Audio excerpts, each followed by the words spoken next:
to another episode of Skinterviews. I am your host. My name is George Scandalis, and your other host is Nathan Strong. I always feel like there's a bit of a delay by the time you get to your name. Like your other host is. Yeah, I'm just building it up. Building up for the show.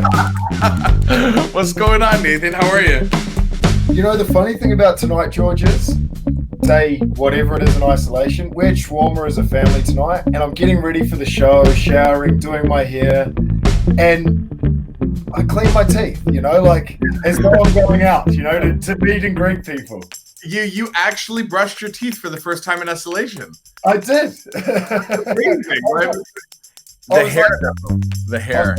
Yeah, I was like, there's no way I can go out and meet people with garlic breath. Isn't it amazing what isolation does for us? I was watching The Last Dance. Have you watched The Last Dance yet on Netflix?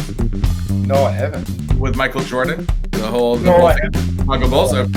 So in the first episode, there is this news anchor from the 80s that comes on, and Ellie and I just started howling in the middle of this episode uncontrollably because you look like that guy with that hair. I mean, you just need a little longer, a little more side swipe, you know? The minute we finish this season up, I'm going to shave your head if I have to come to Ottawa myself, man. Well, you know what? I can't wait for that. Well, it's almost there. It's time, though, to travel down south of the border. It is, and I'm excited for tonight. Far south. Yeah. Far south. Beyonce land. Yes.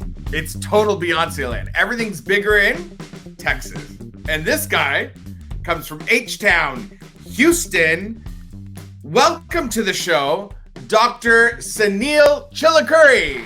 Thank you, boys. Thank you. Hey, how are you? Good. Thanks for having me. And you are correct. Just south of us is a little town called Sugarland. It's about 20 minutes outside of where we live. And that is the Beyonce. You are one handsome man. Look at you. Yep. Two. Hey, you know what? I've been modeling myself after the two of you guys. I'm working on my updo, and I grew it out just past where Nathan is right now. Because at first I was having the spike and everything like that as well. You know, we can only do so much because it's a lot of prayer right now. Well, I don't know who you're praying to, but it's working. It's working, my friend. So, Refresh Dermatology, for those of you that are just getting into the show and just first time meeting Dr. Suneel Chilukuri, find him at Refresh Derm on Instagram. And of course, there's Facebook at Refresh Dermatology. And always on LinkedIn if you have a professional question, because this guy likes to answer questions.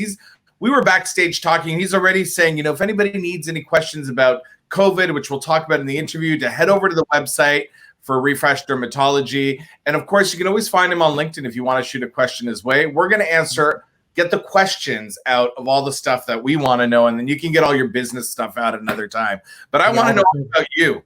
Tell me. What do I need to tell you? You want me to tell you about you? I want to know what the public knows. Well, we're about to find out. And what they don't know, they're going to know today. Well, fair enough. You are correct. This is no holds barred, is from what I heard. So on the good side, I am a husband. I am a father of two. I think that's the most important thing. And I try to be as good of a son as I possibly can. Both my parents, knock on wood, are alive.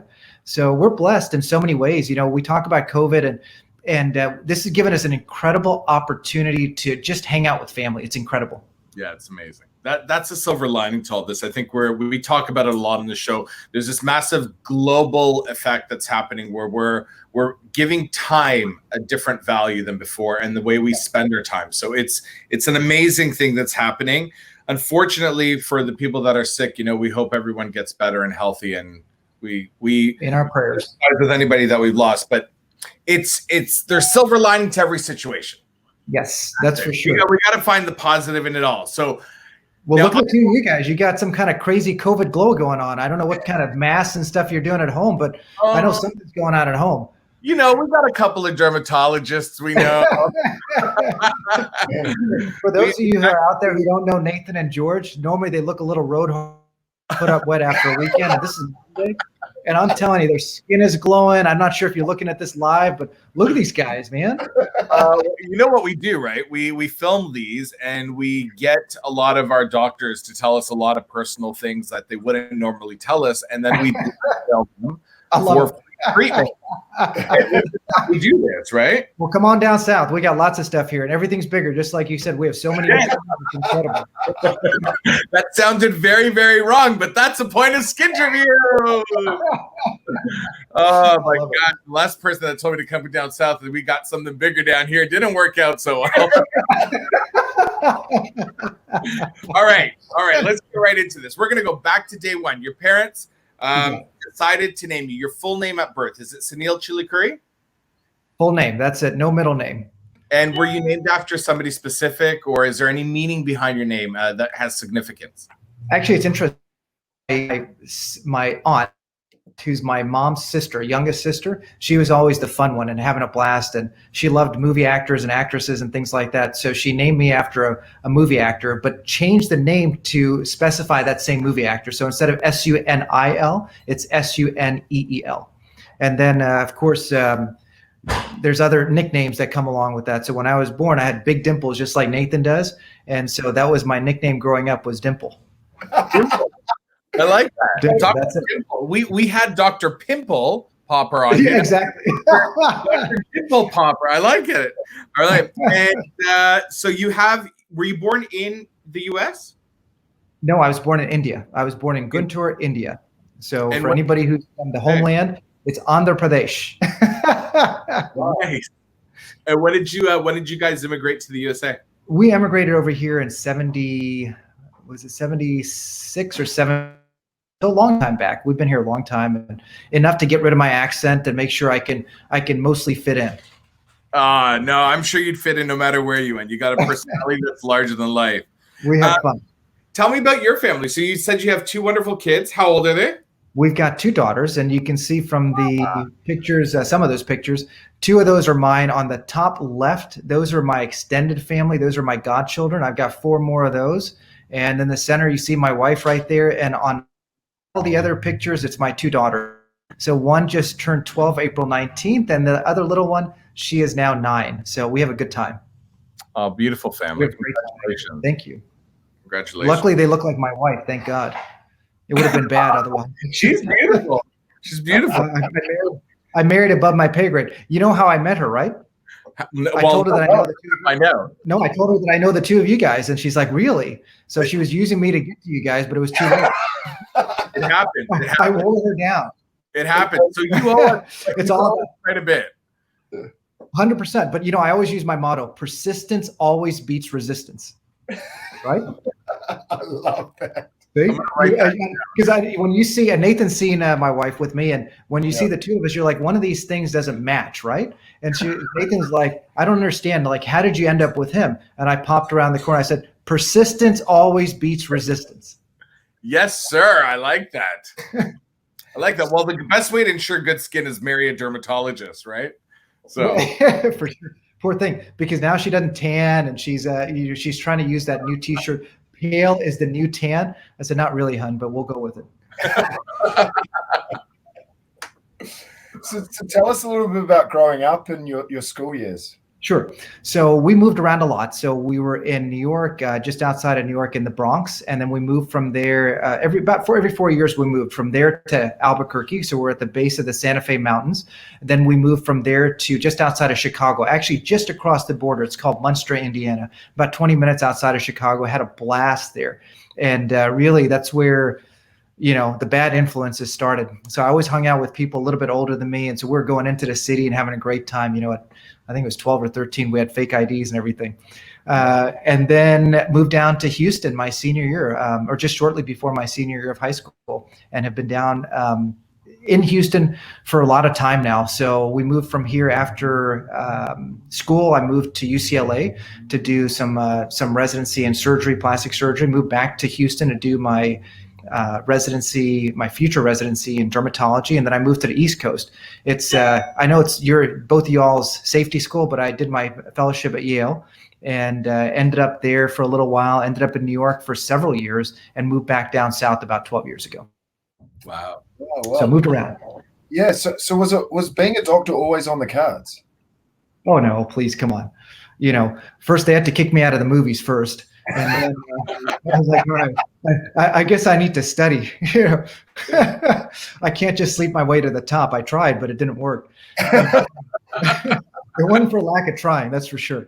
Yeah. But no, honestly, I tried a lot of different things. I wanted to race cars for a long time, and worked at different events, worked on ranches, and finally worked in a hospital, and realized it was something that I enjoyed doing. And it was so interesting because I worked as a scrub tech. My aunt was in Oklahoma, so I was passing these instruments, doing kind of on-the-job training. And it was remarkable. So I got to work with the nastiest stuff of nasty. So colorectal surgeons, I worked with general surgeons. And this is back in the day where when you're mad as a surgeon, you're either trying to poke somebody with a needle or you're trying to you're throwing the gallbladder up against the wall, and it literally comes down. It just peels itself down the door. It was disgusting. But that was back in the day. And what always amazed me was the plastic surgeons. And it wasn't just the TNA. It's not just boobs and ass. It's all about how they were able to take anything, and they were just cool and calm under pressure. I just thought it was so interesting. So I said, okay, you know what? Let me go ahead and go back to school and see if I can do this myself. So I started in that field in dermatology, and then I did my my fellowship, laser fellowship, and aesthetic fellowship up in the East Coast. Wow. Yeah. As my wife reminds me on a regular basis, I'm just an overqualified pimple popper. So don't let it fool you. Dimple popper. Sometimes it depends. Yeah. Because pimple popper's already taken. So I'm gonna have to go with this. We're gonna have to rebrand you. Maybe. Yeah, exactly. Yeah. I want to be like Dr. Dimples. Yeah. So growing up, who were like your heroes growing up? So for heroes, really, on a more honest thing, it's probably several people, and they were all family members, which is interesting because that's, I think, who our core was, and we were moving every few years. So my first hero really is my mom and dad, and it's interesting. It sounds so colloquial. You're like, oh, that's so boring, and that's the picture on the far right. You can see my mom on my left shoulder, my father on my right shoulder. And that's my sister who, it wasn't fair. It's like, I don't know if you guys ever saw the movie Twins with Danny DeVito and Arnold Schwarzenegger. Well, the problem was she got all the good stuff and I got the leftovers. I was the Danny DeVito. So she got the good looks. She was incredibly smart and most of the time polite, unless you get on her wrong side. Then you don't want that side. But so my folks, they moved here with almost nothing, right? And my father had to start all over. My mother was tough. She worked 2 jobs. She had to take bus and a train to go to Albany Medical School just to help with finances and things. And so my father would come home, I'd get there and I'd write in my journal and everything like that. My other hero was at that time and still to this day, is my aunt. And it's my mother's my second oldest sister. And she has been a second mother to me. And it's just incredible to watch what she does. She's the one who taught me it's not about what we can do today. It's about leave behind in our legacy. And so if she ever listens to this, her name is Sita Devi Suredi. She's out of Durant, Oklahoma. She's moving into Dallas at the age of 70 something now, and is just an incredible human being. We call her in our family Santa Claus. Oh. She's the one person that literally gives everything. I mean, just everything. And that's where I always went. Whenever I had a vacation, I'd leave home and I'd go and I'd drive her. So she gave me my first car, my second car, my third car, my motorcycle, anything that was fun when we couldn't afford gas or school, that's who we didn't ask. She just reached out. It was incredible. Awesome. Now this is a question that I'm selfishly intrigued by, and I don't normally ask this question, but I want to because you still can't have my wife's phone number. No. Yeah. That too. I'll ask you that backstage. I was lucky enough to meet you last year in Mexico, you and your wife, and we had a lovely week down in Mexico. I thought we're not talking about that. That's circle of trust, remember? Yeah, that's true. What happened in Cabo stays in Cabo. Yes, that is so true. I'm hoping that I get invited back, so behave yourself on this portion, please. But you live such a busy lifestyle. You have a busy practice, and it's something that I feel guilty about on a daily basis, being a father. And I'd really like to know how, because you seem like such a family-orientated guy. You seem like a guy that dedicate a lot of time to your family. And I'd love to know if you have any sort of life rules or lessons that you've learned along the way that allow you to manage your time, to be able to devote time to, one, your wife, but also your children, as well as run a very successful practice as well. Well, you're kind. I think the whole terminology work-life balance there's no such thing. And it just depends on what moment in the day that you catch somebody. And if it was this morning starting at 5 a.m., poor Nathan, I'm giving him text. I was like, are we still on for today? What's the link and everything like that? I start bothering him early because that's my workout time. And so I start thinking about the day. But if I have to give myself advice, if I look 10 years into the future and I can give today advice today, it's make sure that you're there. And I think the whole COVID time, that's what's helped me remember how important it is just to be there. And you pick up little things. Like I popped in on, I think it was Thursday night or Wednesday night, and I texted, I said, hey, Suze, you know what? I got done early. Our last patient canceled. I'm going to be at home. Okay, do you want to go for a bike ride? Oh, hell yeah, I want to go for a bike ride. And so I got to be there for that 7.5 miles with the kids. And they think it's still cool at this stage, right? I've got a 12 and 9, and so they still think it's cool. Something that my first business who hired me out of school, he taught me. His name is Gangaram Ragi, Ragi, and he's out of Teaneck, New Jersey, just south of New York City. He taught me, he said, Suneel, when I hired you, you taught me something incredible. And I said, I don't know anything. I was there for less than a year. I said, tell me what I taught you within a year at that time. He said, time. I said, okay, I don't really understand. And he, at that time, had 8-year-old twins. And he started taking them to carpool. He dropped them off at school every morning because now he could start an hour later than when he first started his practice. So he had somebody that was going to be able to help him. And so I did that. Starting at the get-go, I always scheduled my surgeries around either carpool drop-off or carpool pickup. And if I can schedule any time that I'm out of town, I will try to book just after carpool. So I'm either going to leave my car at the school and take an Uber to the airport or somehow figure a way around that, or I'll try to get home on a red-eye flight. So by the time the kids wake up, I'm going to be there. So that's what I try to do. In terms of balancing that with my wife, I think my kids right now probably get the better hours, and my poor wife, she suffers right now. But again, it's a marriage that without her, I couldn't do this. And so, I need to be better at that, in all honesty. Let's go back in time for a bit. Fine. Let's go back. Beg your pardon? Let's go back. Since we're talking about time, I want you to tell me how you remember your first kiss with your wife. With my wife? Oh, I can tell you exactly where it was. I don't remember the bar. I can tell you. So we met through a mutual friend. There was a gentleman who he was going to apply to the Marine, apply to be a what are these Marines who save everybody?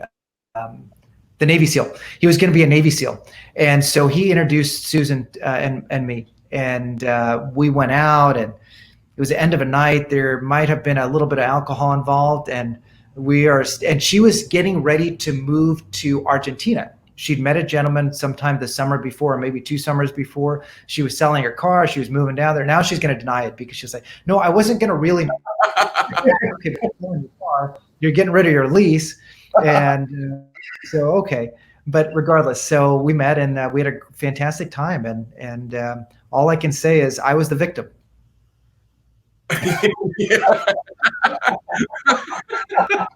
I'm going to have to bring her on the show to clarify this. All right. She'll verify. Tell me a celebrity crush. Someone you see and you're like, wow. Who's she? Well, my first celebrity crush probably was Heather Locklear. Okay. I think she was just stunning. Yeah. I loved Jacqueline. I forget what her name is from Charlie's Angels, the brunette. She still looks amazing. Yeah, she does. I think another celebrity crush is Sophia Loren.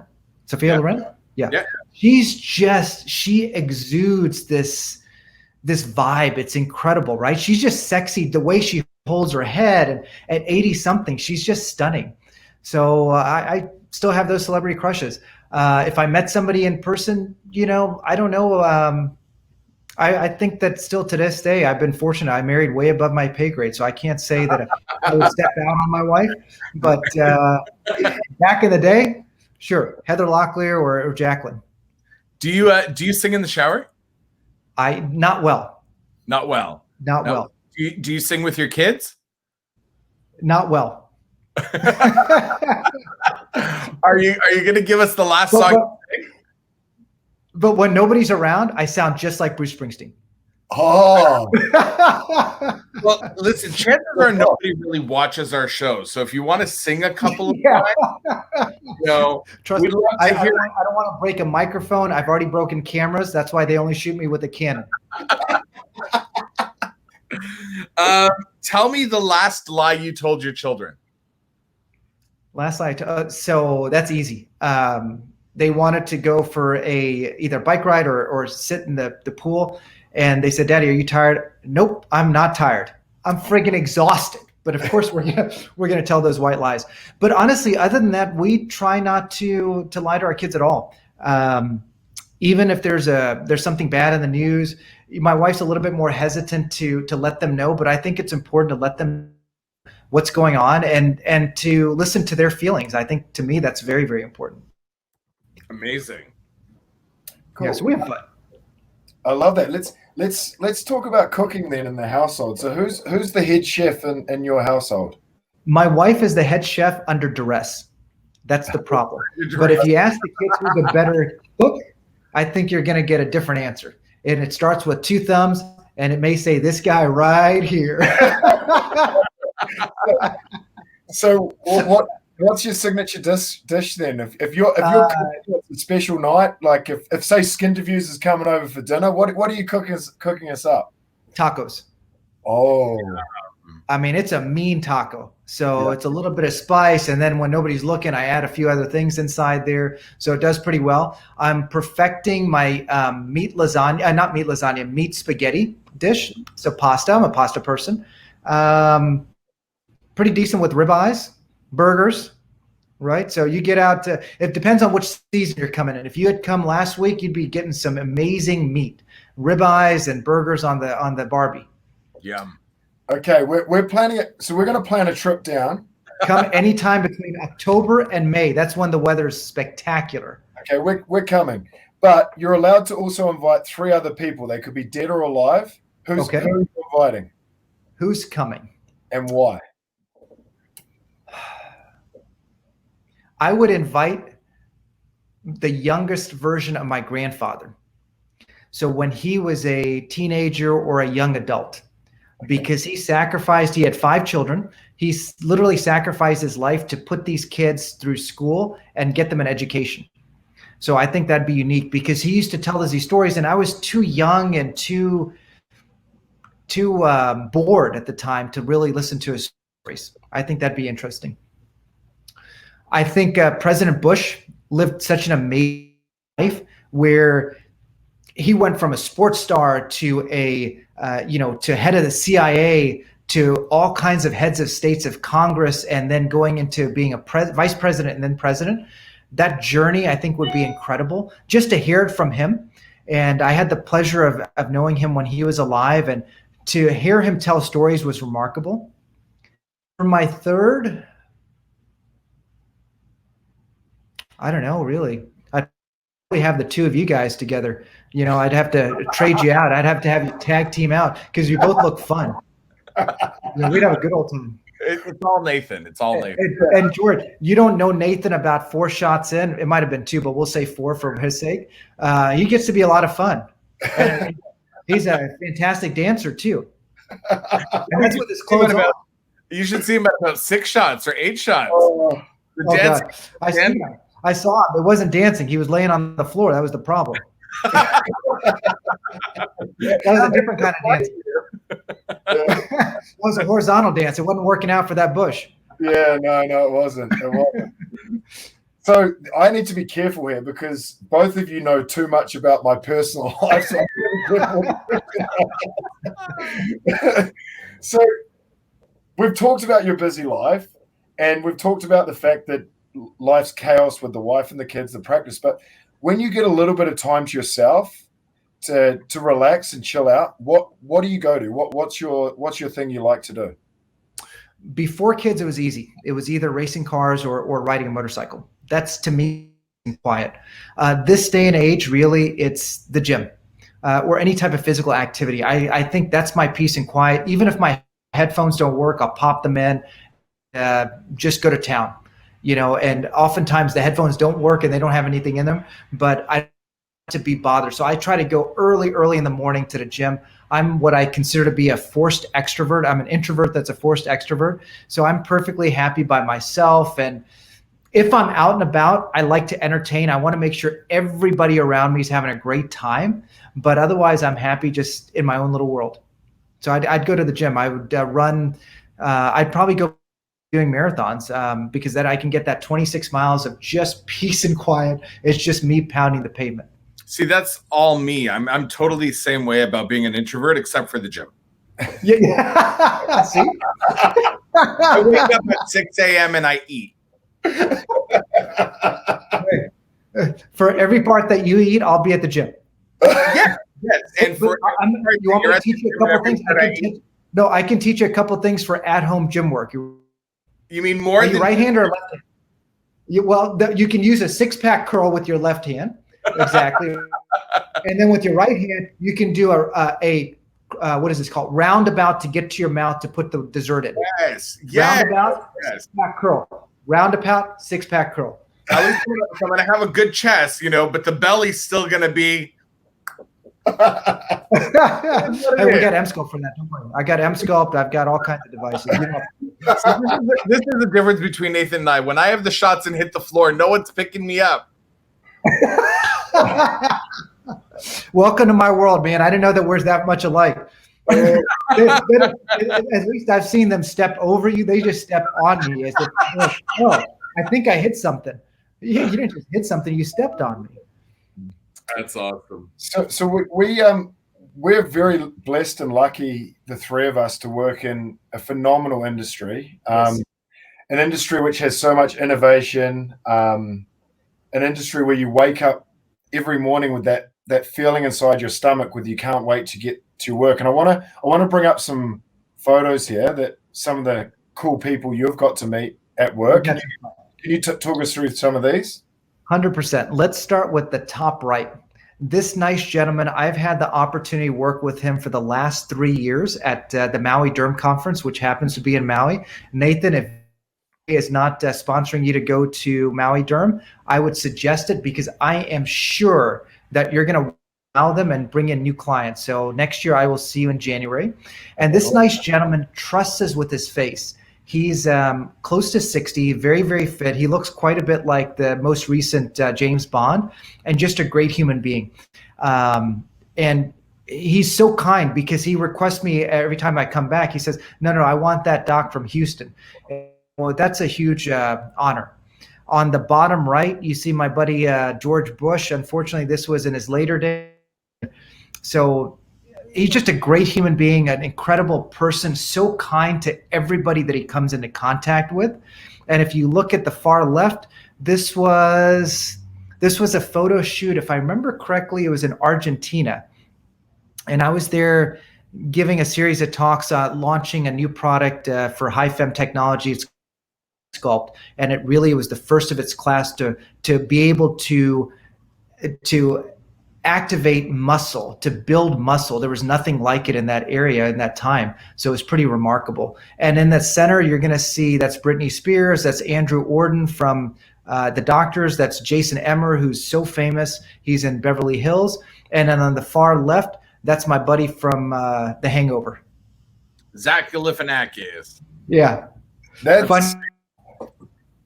That's amazing. That's amazing. So let's talk about your profession a little bit, and let's talk about if you were to talk to, say, maybe a young you, is there an obstacle or any piece of advice or any obstacles or challenges that you went through that you had to really fight through to get to where you are today? Obstacles. I think the best thing to do is believe in yourself. Now it's like Einstein was. It's like all these thought leaders. When you're an innovator, when you're an imaginative person, you will be ridiculed. And I'm a sensitive person. So at the beginning, and even to this day, when I'm ridiculed on stage, it hurts. It hurts your feelings. And you're like, am I doing the right thing to talk about our experience with our technology, with whatever we're bringing to market, with whatever we've done? And it's just sharing experiences, right? So I would tell myself, ignore the hater, be innovative, and be courageous about it, and be willing to share. So that's what I remind myself when we're on stage and we're introducing new technology or new techniques. It's hard though, right? You get critiqued. Yeah. And it's interesting because I always say it's so easy to criticize that person who's up there. It's easy to criticize whatever the story is. And we see it especially with I call it social media shaming these days, where there's multiple groups and you'll see, yes, you may have talked about this. And when my name's mentioned, I don't even talk about it. Here's my phone number. You can call me anytime. I'm here, honest experience with it. And I also tell people in the industry, if your product sucks, I'm going to tell people it sucks if they call me. I'm not going to volunteer it if I don't need to, but if they call me, I will tell the truth. So based on that, tell me something that pisses you off about our industry that you would, if it was in your power to change immediately, what would that be? Honesty. I think that's the problem. I think the biggest thing is honesty and really understanding what's somebody's conflict of interest. So I speak for a lot of different companies, and only because I've done a lot of the early research for some of these companies. And more than 90% of the time, you don't get paid for it. And I don't think people realize that. They're like, oh my God, this guy, he's making all kinds of money based on all these research projects that he's doing. Not really. I'm spending time. So why do you do it, or why do I do it? I love it. I love being cutting edge. I think it's so interesting. And we're able to offer our patients something that nobody else can. And we're able to leave our mark on today's society. It's incredible, right? And somebody, I've got a fellow that's starting next year, and she's asking, well, what book should I read to get ready for you? I said, we're still writing them. You're going to help write those chapters. So come on down to Houston, and we'll write those chapters together. So I think that's the fun part. The problem is when people will take some of that data and they'll say this one thing is going to fit every practice. And that's a disaster. And that's the difference between somebody who's an incredible representative for a company versus somebody who's always not just going to be a poor representative of that company, but is going to be a poor representation, in my opinion, of humanity. I love that. Yeah. Based on that answer right now, I want you to tell me who's a person you look up to in our industry and why that holds all those ideals. Who do I look to? I think Doris Day is incredible. I think she tells the truth. She speaks the truth. And she's a great human being. I love Michael Gold. Michael Gold is one of these people where if you don't know him, you're like, oh my God, he's just a paid industry guy and he's doing all this stuff. He's innovative. People come to him because he gets results. When he gets presented with a study, he'll fill 50 people that slot in a day and a half. It's incredible. And what I love about him, he's willing to share. It's not one of these where I'm successful, I'm going to step on all these people to stay successful. No, let me share my success with you. And when you call him asking about a device or anything, he will tell the honest truth, and he'll say, hey, let me see if I can hook you up with the president or the vice president of the company and see if they can help you like they helped me. So I love that. Honest people. Phil Werschler is incredible. Phil Werschler is out of Spokane, Washington. Yep. Another mentor for me has been George Martin. George Martin, if you have not met him, because he doesn't do as much in the aesthetic industry, but a lot in medical derm, great human being, incredibly brilliant person, esoteric and off the chart smart. Shannon Humphreys, another great person. She's out of your neck of the woods. Just a great human being, kind to everyone she comes into contact with, and genuine. Gene and Alistair Carruthers, they've been my mentors, and just willing to share and help boost you and give you confidence when people are asking you when you have new technology coming out or new experiences coming out. So a lot of people, I think there's incredible people. Sheetal Patel is incredible, right? I mean, Sheetal is just incredible. He tells it like it is, and his wife Julie is just incredible, right? Neil Solish, you guys have great people and everybody's nice, right? And they tell it like it is. I think you have some fantastic. We do. If it wasn't so freaking cold, I'd move up there.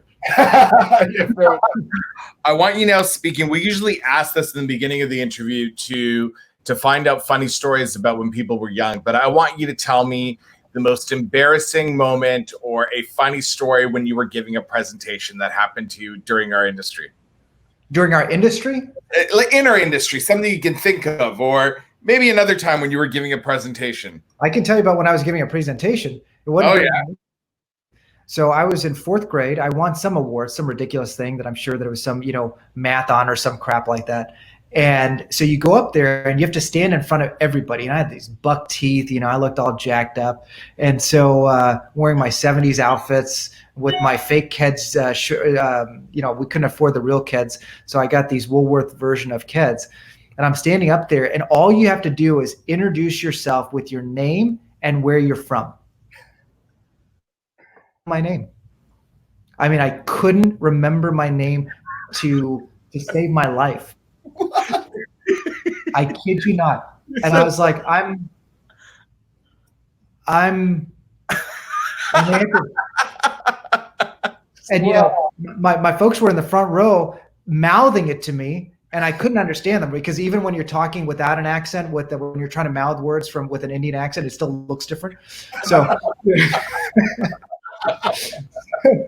oh my God, man. I mean, to this day, I'll never live that down.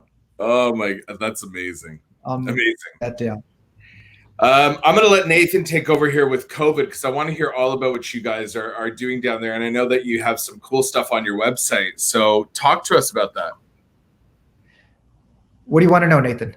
Yeah, I'd love to know how, like, obviously COVID's hit the world. It's hit the world really hard. Yes. So I'd love to know how you guys are pivoting in your practice and down in your neck of the woods down south in America. Sorry. So especially in Texas, we've been a little bit more strict than some places. Our Texas Medical Board said that we had to completely shut down our office unless we had emergent visits. And that would mean anything that's saving the patient from going to the emergency room. So in aesthetics, I've got nothing. I've literally got nothing. So we did by offering virtual consults. Completely different aspect of my practice. I never expected to do that. And I stopped taking patients back in October of 2016. So we just see people who were referred in, and either somebody has to move away or they have to die or they have to be kicked out to let somebody else come in. And so then for a year, 2017, 2018, you had to have one word of mouth and then you sit on a waiting list. And then in all through 2019, and it sounds terrible, but it's true. You had to have 2 referrals because I was like, how do I weed people out? I keep raising my prices. I keep trying to say no. And so now I had 6 weeks on my hands and I was doing nothing. And all these referrals that we would get from online or from somebody saw our Google reviews or somebody saw us on Instagram or Facebook, I said, okay, offer them a virtual consult because they know they can't leave their house.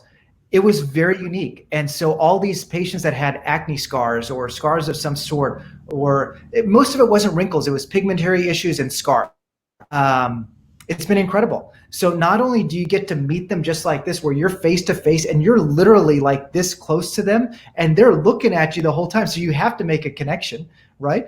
And you see them in their environment, which is pretty cool, right? Like you kind of get their decor, you see, are they actually dressed up or not dressed, everything like that. It was pretty cool. So we got to see, I think 42 or 43 consults. And out of that, it was interesting because number one, they stayed on time.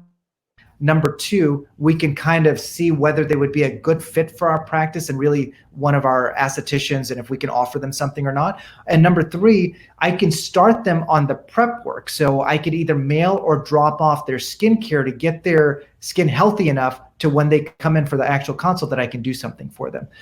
So that was pretty unique.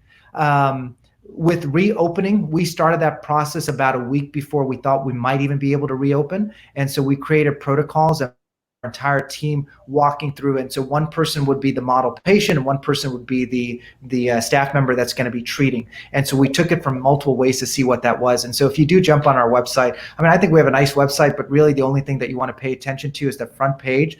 There's just a video that's there that we created for our patients, what the post-COVID office experience is going to be, because it's a little bit off-putting when you come out with your mask on or they have to wait in their car, and we don't let people wait anyway. Like, we have a reception area, we don't have a waiting room anyhow, so people normally get in, somebody greets them, they have some water, and then they get escorted back, and then they're put inside. I call them cabanas, but we have 6 rooms where they don't have to ever leave that room, right? Everything occurs in that room, and we can offer them a nice cloth robe if we're doing body contouring or anything like that, and you never have to leave, even for taking payments and things like that. So none of that portion changed. The photography changed. The actual experience of having somebody meet you at the door, walk you through the office and things like that changed.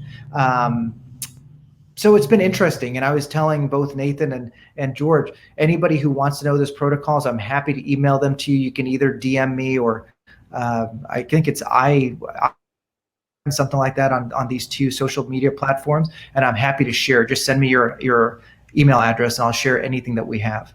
That's really kind of you. Awesome. Thank you so much for that. Now, let's talk on more of the positive side now that you've sort of come out of isolation. When restrictions are fully off and we're allowed to do whatever we want, what is the first thing you're going to go out and do?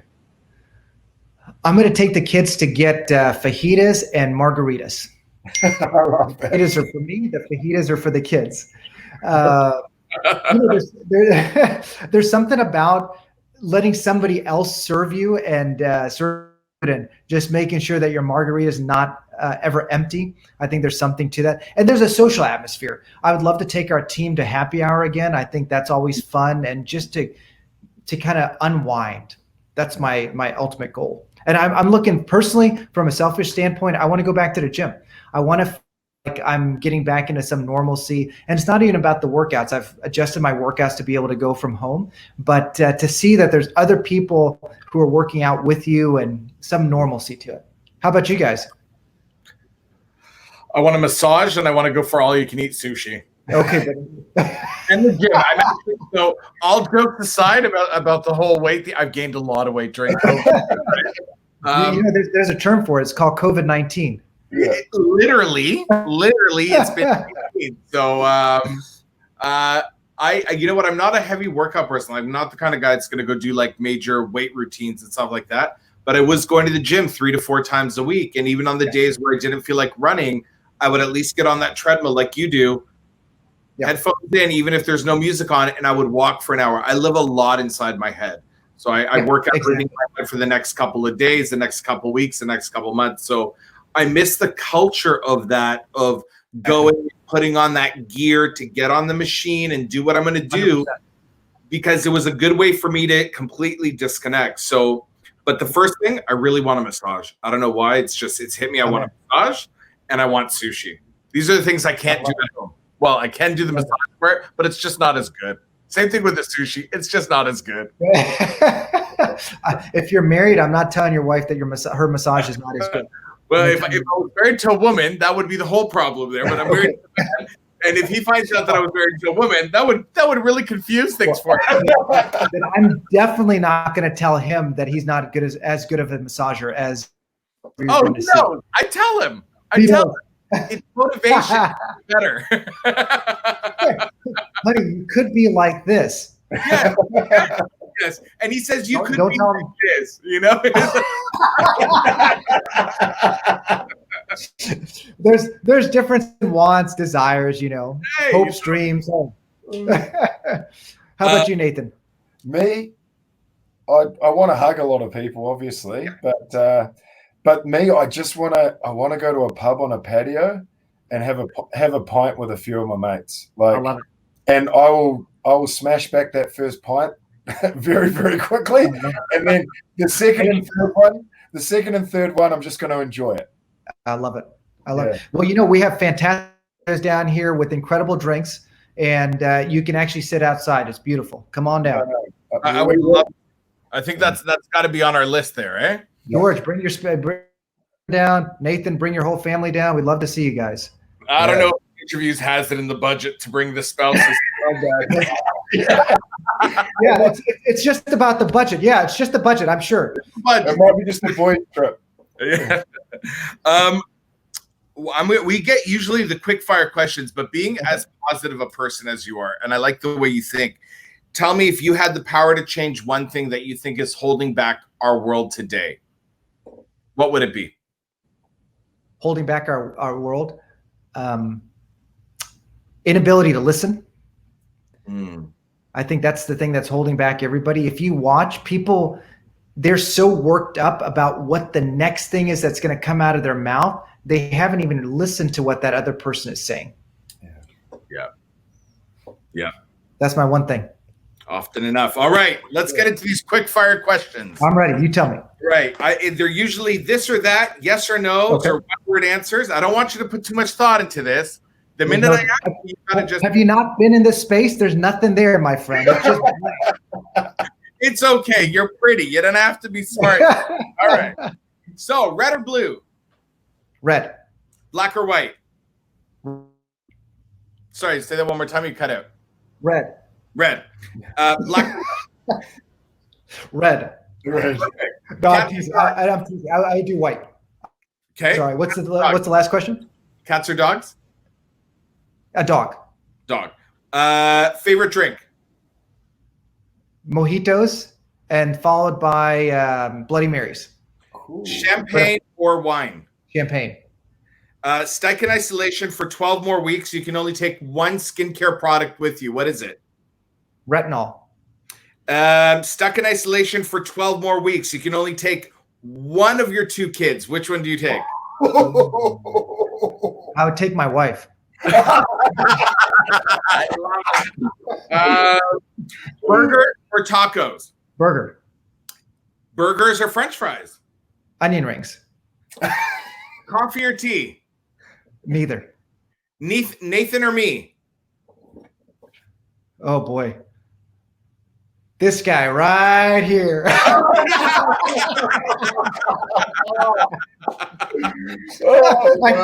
I can live in this head. Amazing, man. Well, because that's not fair. Because see, I've partied with Nathan, so I know he's fun. I can only imagine, George, that you're fun. But you know, the best way to make sure is either you guys want me to come up there or you come down here. Let's test it out. Let's do that. You know what? It's only fair that we test it out because you have to do it in a controlled environment. You're a study guy. We got to make sure we repeat the results in different environments before we have the good. I'm a researcher. I'm all for. So we'll do both. Before we let Nathan ask you the final two questions of the show, I want to say a big thank you to you for doing this and how honored I am to actually meet you. I've heard things before we got here from Nathan about you, and wholeheartedly, I look forward to making it down to Houston and meeting you in person, or for you coming up here and meeting you in person. A big thank you. Thank you. Thank you so much. And George, you know why Nathan says good things about me, right? You pay him as well. Hell yeah. And it's not even Benjamins. It's just dollar bills, y'all. Dollar bills. Making it rain. Sounds like good point. Yeah, exactly. So Suneel, before I will ask you, I'm gonna ask you two questions, and then George is gonna close the show. But thank you so much, mate. Like, you're an absolute legend. I was supposed to be down seeing you, obviously, a few weeks ago, but obviously COVID ruined that. But we're gonna book another date as soon as the world allows us to do this, and government restrictions open up. I can't wait to come down and see you and your lovely wife again, and get to meet your children. And hopefully, I'll be able to bring my wife and kids down as well. Please, we'd love to host you. Yeah, thank you. And honestly, you're a champ, mate. But let's ask these last two questions. So we always finish the interview with two questions. The first one is, what's your current skincare routine? Current skincare. So I use a retinol. Yep. I use a serum. It's called TNS Essential Serum. I am actually using the Vivier Vitamin C because you sent it down to me and you said, try this. And I love it. Actually, it has, it's interesting. People keep saying, your skin looks brighter. That's the only other thing that I've added on. So I appreciate that. And I use a great sunscreen. Awesome. And then the last question we always ask guests is, Who would you like to see next on the show, and can you help make that happen? Well, if you haven't had Doris Day, she's incredible. If you haven't had, remarkable. And I think you and I, we talked about bringing on either Jason Emmer or bringing on Drew from The Doctors. Amazing. That would be awesome. We'll talk to you about that backstage. But thank you so much, mate. And I'm gonna pass it on to George to close the show now. Thanks. Thank you be so a part of it. I appreciate it. It's an honor. Thank you so much for being here. And thank everybody for watching Skinterviews. You know, I always get sad when an interview ends because you end up meeting somebody you really, really like. And it's like you get that small hour of their time. And in our industry, we're generally so busy that that hour is usually spent focused on business. So the fact that people are offering their time to let us know about themselves and their upbringing and the story that led them to become who they are today professionally is really valuable to us. And we say a big thank you, not only to them, but to all of you that spend the time watching this. So thank you. Please take care of your families. If there's someone you'd like to know all about, make sure you message us so we can invite them to the show. All you got to do is head over to our Instagram page, skin.terviews, or Skinterviews by Nathan and George on Facebook, LinkedIn, and YouTube. Thank you so much for watching. Take care of your families, stay safe, and take care of your skin, or I'll find out. And you know what happens. Don't test me.